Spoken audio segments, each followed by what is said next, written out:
Welcome into This Week in Missouri Politics Midweek Update. I'm Scott Faughn. I'm publisher of the Missouri Times, host of This Week in Missouri Politics, and we're going to talk all things politics in a ramshackle, quick way here. Let's start off at the beginning. There's a story that looms over everything going on, and it's the passing of Ron Richard, an absolute titan, a an amazing man. History will go down. He'll be known as the only man that was both speaker and that was speaker and pro tem of the Senate. But to me, there's a lot more there. There's uh, I wrote a column about this. It was pretty candid. Being from Southeast Missouri, you don't instinctively come by loving Ron Richard. I don't know that many times when the sectarian fights broke down, we were around the same geographical side. And frankly, for the majority of the time the man knew me, he called me, well, there's Tilly's friend over there. I take that as a compliment. I don't know that Ron meant it as a compliment. In fact, I think he probably didn't. Ron Richard, he had balls. He's dead. He knew who he was. I was with Ron Richard at a couple of conferences where he was in a room with leaders of all, governors all over the southern part of the country, and he just seemed very at home. He knew who he was. I've hung out with him in some. We've had beer in bars that were not great. I'm sure most people there were plotting on how they're going to rob us. He was the same guy. Ron Richard was the same man in those situations. There's a great story McKenna can tell you about when they went to France and they were at the D-Day Memorial or the Louvre or whatever side. He was the same guy everywhere he was. I think that really helped him know himself and lead other people. He was speaker, but I never got a chance. I think he liked being in charge. I think Ron Richard was a guy that was, when Ron Richard entered a room, you just had a feeling that there was a dude that like a man was there. A man's man was there. I think he liked being in charge. I'm not sure how much I loved being speaker. He just looked like a senator. When he went to the Senate, he was there for the first term was I guess the 11-12 session. It was crazy. It was nuts. In the Senate, you'd had a mutiny that saw Senator Mayer overtake Senator Engler for leader. I think they tied. Kelton, you know how they solve a tie in a Senate, Republican Senate caucus tie in a leadership race? I have no clue. They flip quarters. They draw straws. Yeah. What do you think of that? Seems very democratic. Well, there you go. He got to observe that firsthand, and then it's funny. The interesting things about politics, the things that if you just come to this state and start reading the internet, you don't. The flavor that you miss is everybody watching this probably knows, but there was a leadership contest. They were both going to be in their sophomore term in the Senate. And Mike Parson was the guy that had all the commitments, right? He had 16 north of. Some would say he might have even had Ron's commitment. But they're toward the end of the cycle. Parson backed some folks in some House and some Senate primaries. He backed some folks that lost.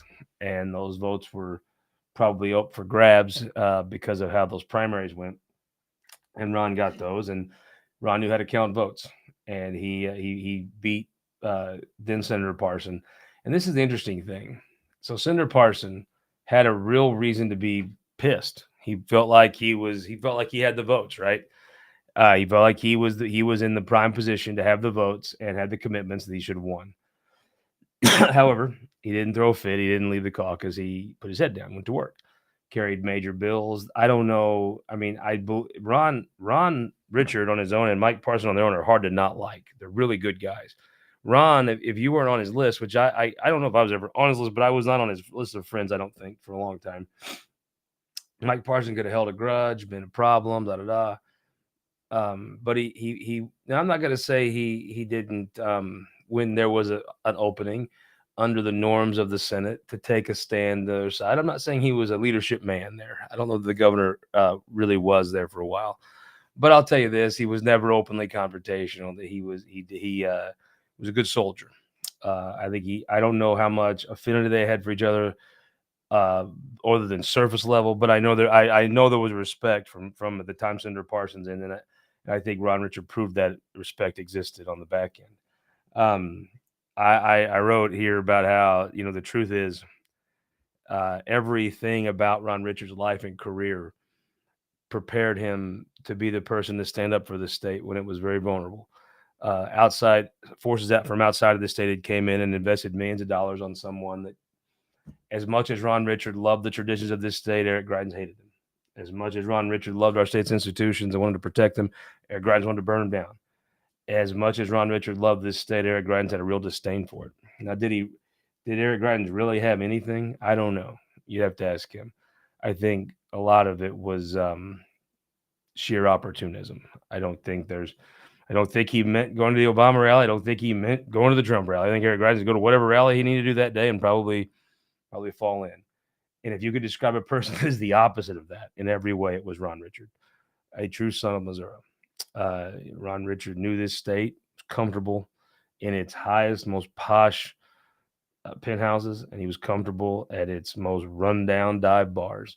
Ron Richard knew this state, and he loved it. And everything about it was so. I don't know that Ron ever. I don't want to claim that he. I actually do. I think he did like me. I think I watched him do some things, but it certainly didn't come natural. I watched him there when everybody else was bending for Greitens, falling all over him, doing whatever. He wasn't much for bending, and it started off rough because Senator Richard was a Hanaway supporter. He'd knock you down to tell you that, but he was if I had to guess who Ron Richard voted for in the 2016 gubernatorial general election, I'm going to bet that the pin is right there by Harry Truman. I bet he voted for Chris Koster along with myself. But I think Ron was a party loyalist enough that he wasn't going to go rub that in anybody's face. I'll bet you he probably went to the rallies. And he went and had both. If I had to guess, we might have voted for the same guy. They wouldn't have moved the inauguration to the Hearn Center because Greitens had watched Trump on these rallies. He wanted to turn the inauguration into like a rally for him. You can imagine how that went over with Ron Richard. There was a guy, Austin Chambers, who was working. It was the Wonder Kid working for Greitens at the time. And he called him the Georgia Peach. And he said, I told that Georgia Peach, the Missouri Senate will be on the steps of our Capitol at the appointed time like we have since the founding of this state. And if he wants to be sworn in, he can be there and join us. And if he doesn't, he can just stay. He can go to Columbia. It was his gravitas. It was his manliness. It was Ron Richard and his love of this state that when everybody else, it was in vogue to sell out. It was in vogue to bend and crawl. Not Ron Richard. When the winds were blowing hurricane force of let's sell this state for parts, let's give this guy what he wants. Maybe he can give me money for my whatever I'm wanting to run for. Maybe he can do that. Make me the director of whatever. Not Ron Richard. Ron Richard wasn't for bending, and he didn't. And so, when the state was strained and stretched and tested like no other, he was the unbending force. And I was at the Senate was in a filibuster one night. The most productive year ever was 2018, by the way. Ron Richard knew how to maneuver every little level of government. The folks that hated him in the Senate hated Greitens a little more. And he knew how to move every button around. And they were such a productive legislative year. Maybe too productive, frankly. But I watched him and Todd Richardson. And you'd think, well, this state's got itself in a bad way. It's laid prostrate for folks that aren't from here and didn't give a damn about her. And Ron Richard was walking with Todd Richardson, and he put his arm around it, and I just saw him from afar. But I saw Ron put his arm around him, not in a mentor father way, but in a friend and a colleague. And then Ron cracked the joke, and you tell they both started dying laughing. And that's the vision I remember of him thinking this state's going to be all right when it has men like Ron Richard and produces men like Todd Richardson. Later, he would share with me he was sick his last year. Ron was Ron dealt with some poor health, I think, toward the end of his career in the Senate. That's one of the reasons why I don't think he ever really. I think Ron Richard would have liked to run and been governor, and I think he could have and done a good job. But I think he was a little bit sick when he was still there. He came up for something for me. I got a chance to give a flag to a guy that was from Newton County, that he had served in the war. He came up the last time I remember him. The last time I saw him in person was this past fall at our roast of Caleb. Ron come up, and it was the greatest thing. And I had made sure everyone knew they'd be standing when Ron came. If you came in with term limits or whatever, and you didn't know Ron Richard, when Ron Richard speaks to a crowd in Missouri, they stood, especially if it was at a Missouri Times event. And people stood to honor him when he came up. He told the worst jokes. I mean, they were just so unfunny. But his deadpan delivery took them all the way around the world from just not funny at all to just damn hilarious. And it cracked the whole place up. I don't even know if they could even tell what he was saying sometimes, but it's just his delivery and confidence that this was funny, and the fact it was so unfunny, and his just deadpan delivery of it. It was hilarious. I think we got a picture somewhere of all of us dying laughing at when Ron's talking. And if you had read the transcript of that, you would think, what are they laughing about? But it was great. Ron Richard was a true legend of the state. This state has lost a little bit of its guts. It's lost a little bit of its sense of itself, its sense of tradition, its sense of history. The state has a gaping hole left by Ron Richard. And I don't know, in an age where, hell, people think about their next Facebook post more than they think of the good of the state.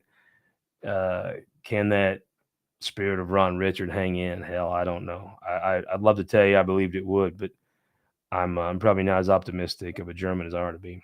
Let's talk about something else. Schmidt's maiden speech, nice. Talked about the dismantling the administrative state. Hell, that sounds like a good idea. I think everybody's waiting to see. The state has to have someone that cares for. We all pay taxes to the federal government. Well, I do sometimes, as little as we pay as little as we can, but there's a lot of money that Missourians send to the federal government.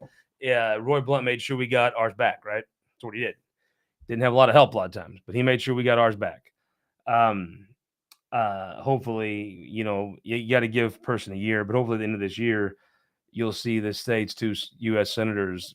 It'll probably take 2 people to fill Roy Blunt's shoes. Hopefully they step in. And I think the job they do will be, I mean, if you think the job that they do will be defined by how many dumb things they can say on cable news, we deserve what we get as a state, if that's success, right? I tend to think Eric Schmidt was going to do a very good job. This main speech was great. I thought he was doing the congressional baseball game. This is the Eric Schmidt that goes in and wins people over, and people want to help him, right? This is the personality that I saw do very well in the state Senate. This is the personality that I think the personality from that speech and the personality I've seen him display around the congressional baseball game. That's the guy that gets to know the assistant director of Who Gives a Damn, and all of a sudden there's a new center for Who Gives a Damn sitting in Carroll County, right? He that's the guy that gets to know the undersecretary for whatever, and Mizzou needs $10 million to build whatever, and Eric Schmidt knows they got to call, and he likes him. That's the guy. That's the guy I saw on the Senate floor in his maiden speech, which is very good, as you would expect. The guy I see about this congressional baseball game, that's the guy I believe in short order will be the guy that goes to bat for Missouri and does the real things. I mean, he could do the silly bullshit, whiny suburban Republican things. Eric Schmidt can deliver. If he chooses to put his heart into it, he can deliver for this state. He has the capacity to do it. And I think he will do it. And I think it's going to be fun. Hopefully, McKinnon and myself will get to say I told you so to some people at some point. But I think he will. You got to give a little time. These things don't happen overnight. And I would assume, I have to think some of the stuff Roy Blunt had set up, Eric Schmidt could finish, and that'll kind of get him on a good trajectory of accomplishments, of real accomplishments. I think those are all possible things. And I think I've always believed it. You got to give him some time, but you're gonna be proud that Eric Schmidt, you're a United States Senator. Not on the votes. Like if you're pissy about what Republicans vote on, whatever, fine. Be mad. If you're a liberal Democrat, guess what? He's gonna vote like a Republican, like a conservative. I mean, strap in. If you're a right winger, he's probably going to vote with leadership sometimes because that's common sense. And you're right wingers and you're just mad. And if you're left wingers, you're just mad. So I guess whatever, go be mad. But if you're a thinking person, I think on the things that actually matter for the state, if you give them time, I still believe. And this is maybe my Germanic faith or faith in a fellow Cardinal fan. I think he's going to do good for the state. And I think if you want to see the green sprouts of that, I don't follow Washington to be able to tell you if they're there or not. But I would assume even if they were, whatever the case, they're probably it's a lagging indicator. And my gut tells me that Eric will do well. It's going to take a minute, but the guy that gave that speech, I mean, that's a great speech, and that's just Eric. That's Eric Schmidt. You can just tell talking, right? And I don't know how things are taken in Washington. Not my Indian, not my TP, but I thought that speech was great. I thought that was the guy that people like. I thought the way he's played this ball game, people like. So I'm more bullish on that. And I think there will be some accomplishments to tout. And I think here's the thing: you'll know. There's a scoreboard, right? Just like if you're some goof on Facebook, there's a scoreboard for how angry somebody needs to be for you to like them, right? Well, for accomplishing real things for the state, that same scoreboard exists. So we'll see. I'm staying optimistic and bullish on Schmidt as far as being a great United States senator. Let's talk about Wesley Bell. Big deal, right? Big deal. Coming in. The race. I mean, look, here's the thing. I'll just tell you my breakdown of it. I've got a couple of your questions here. I appreciate. I'll get to them in a second. Fact of the matter is that Wesley Bell. Well, let's just flip it around, right? The Democrat Party. Whoa! What did I do here? I'm trying to view your comments and I'm failing. My fault, folks. Here's the thing: the Wesley Bell deal. Democrats at a high level, and all politics is kind of national now. It used to be all local. Have said that if you're Kelton, if you're a white, heterosexual, Christian male, you're the problem. You cannot, anything you touch sucks and is bad, and anybody that's like you or looks like you, no one can vote for, right? And Howard Park is right. I do want Schmidt to be another Kit Bond. What a tremendous legacy Eric Schmidt would have if he was in the mold of Kit Bond and Roy Blunt. You're right, Howard. What a tremendous legacy that'd be. But Wesley Bell's a smart guy, good politician. You don't beat Bob McCullough in St. Louis County about being a good politician. And here's the thing. I mean, so you got Lucas Kunz, talented guy, good guy. Looks like a good politician. Can raise money. Wesley Bell, good politician, raised money in the past. I assume can raise money now. He'd have done this without money commitment. I explained to me how in a Democrat primary. So Lucas Kunz was set to run this one. And you had some same folks that make these allegations a lot, frankly, alleged some misgivings toward women right off the gate. Now, that is becoming pretty sing-songed anytime somebody runs that might not fit a mold. But it is a sizable part of what's in the Missouri Republican primary electorate. Now, Kelton, they say believe all women. I like to believe all facts. Do I think sometimes facts have led to women's stories being credible and they've not been treated credible? Yeah, I think that's true. But I'm a believe all facts guy. But then you've got the fact he's white. Wesley Bell is African American. The Democrats have a party, and look, they're not doing it to be mean. They're doing it out of a place of good, right? And I would say there's a lot of white people that get bought up into it as much as anybody else. The identity politics part, I get it. I don't necessarily agree with it, but I'll tell you this: I believe that they mean well by that. They want to give folks who maybe haven't got some chances in jobs like executive level jobs or management level jobs or United States senator. So it's really part of Democrats practicing what they preach. You can decide for yourself if that's good or bad. That's really not my place to tell you. But I don't believe anything with some of these with the Democrat Party's stance of wanting to elect more African Americans, elect more women, elect more of the LGBTQ community. I think it comes from a very good place of acceptance and practicing what they preach. But you can't, if you do that and that's your party's thing and you're a member of that party, I just don't understand how you're going to not elect Wesley Bell over Lucas Kunz. Now, he got in late, the AFL and different ones, but I mean, I have a hard time believing that the AFL is going to sink a lot of money against Hawley anyway, or sink a lot of money against Wesley Bell. Maybe they will. I don't know that they won't. That would surprise me. So I think Bell is your favorite in the primary. And again, I feel bad for Lucas Coons. Lucas Coons was when Scott Sifton was running, it's going to be a tough battle. I have a high regard for Scott Sifton, but at the end of the day, when Trudy Bush got in, hell, I mean, she was a woman and she was going to have funded. Wesley Bell's an African American man. It's going to be funded. I think in a matchup where in a party that is so small in this state now, it is super minority status. The electorate is very small, which means the extremes have outstretched view, outstretched influence. My gut tells me I would be interested. I want to have a Democrat on next week. I want somebody to explain to me how if they both whatever decent funding would be. Lucas Coons, I assume, will raise more than a decent amount. He'll probably raise a good amount. But what is that? Let's say $4 million, right? Let's say both have $4 million. Well, let's say Coons has $6 million. Explain to me how he beats Wesley Bell. And again, it is you're into such the Democrat Party in the state is in such small islands that I'm not that I don't know. I don't and they are not islands I'm from, by the way.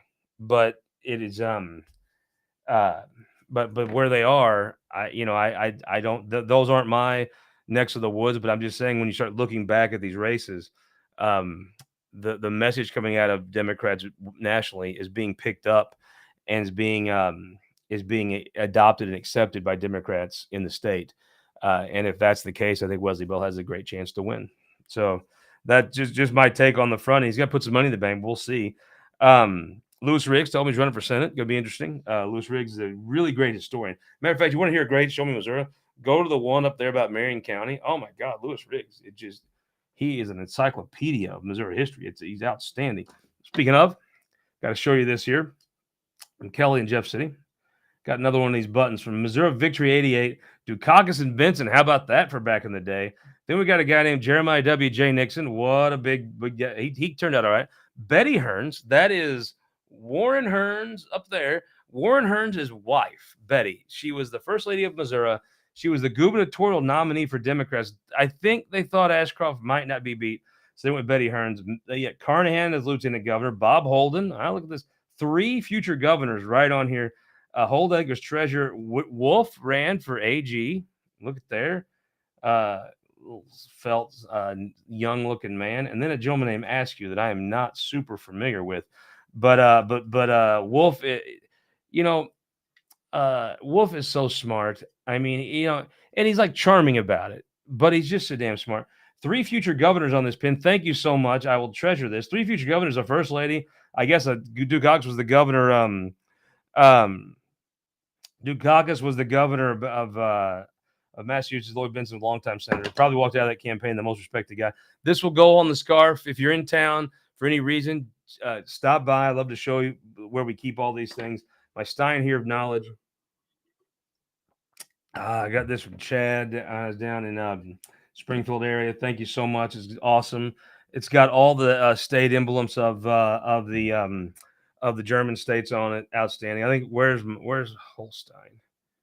Schleswig-Holstein would be mine. I can't find it. It might be that one. I'm not glance talented at this. Last topic here. The convention or conservation. One of the biggest rulings, the court rulings in recent memory, is a ruling out of the Supreme Court that says the Conservation Department can spend their money how they want to. Now, it's probably more legalese than that, but the legislature can't put limits. And here's the thing. Before this case was settled, this is also going to be, I bet you this case applies to the MODOT case, where you have these commissions that have some independent funding, right? So some independent money goes to the Highway Commission and Conservation Commission. There has been a long-standing, the legislature's kind of held a little bit of the old Ozark equalizer above them the whole time, right? Just kind of held it right there. And they operated within generally listening to the legislature that could maybe affect how they spent their money, their appropriation amounts. Now, I am not a lawyer. We should have got Hatfield on. He could have told us all about this. I want to have Governor Nixon on the show, but I couldn't get him in. Governor Nixon, heavily involved in this. The ruling was that hammer the legislature has no longer exists. Let's just put the hammer back. No more hammer.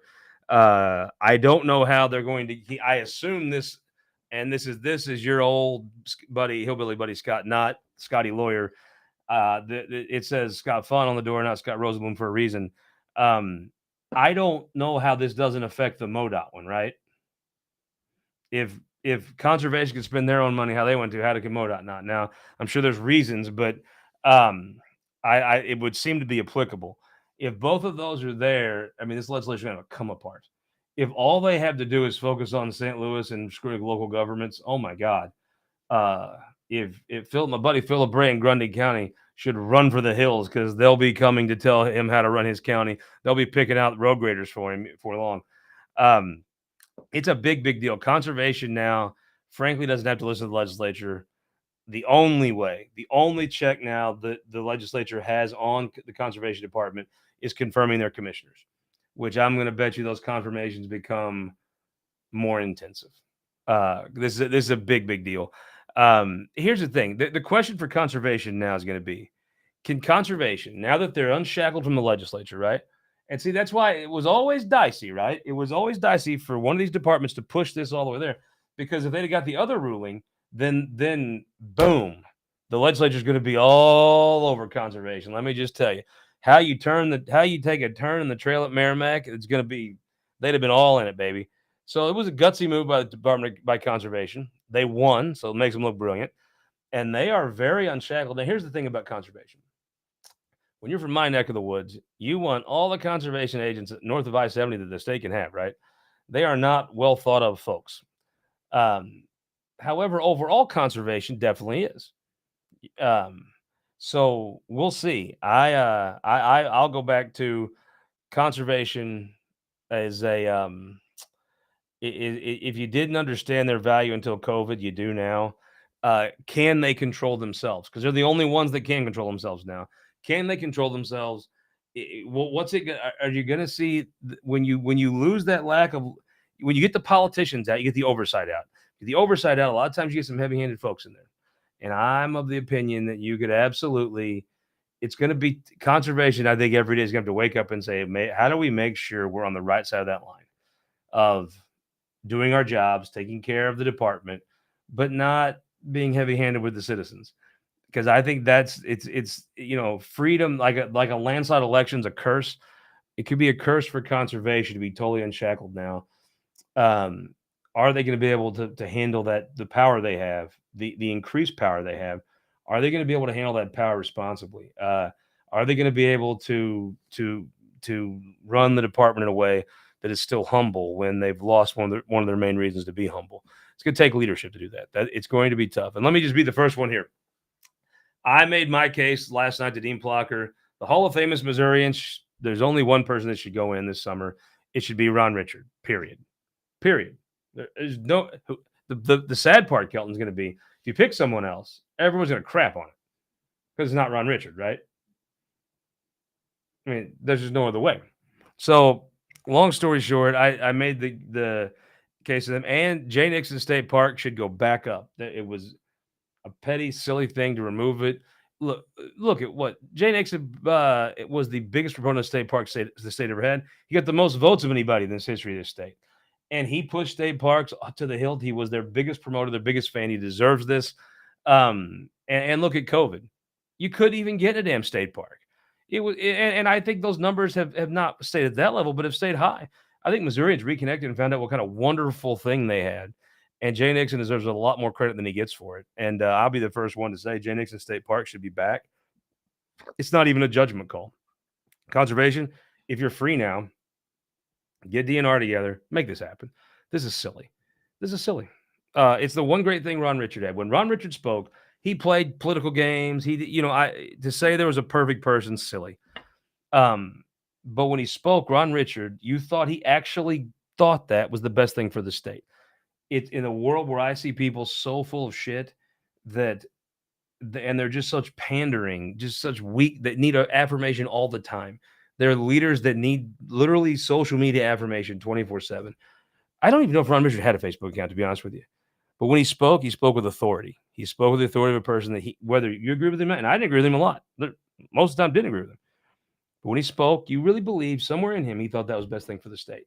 Now, again, you could disagree with his conclusions, but I think at the end of the day, how he played a central role in stopping the tidal wave and the dam from breaking and what was going to happen to the state is his finest hour. I think he was made for it. And I quoted the Stan Musial statue. When you see Ron Richard, he was Missouri's perfect warrior. He was Missouri's perfect knight. And if you want a good night, Courtyard by Marriott. Get your stuff now for Veto Session, State Fair, when you come to town. I'm going to go before I get choked up. I'll see you Sunday from our St. Louis studios.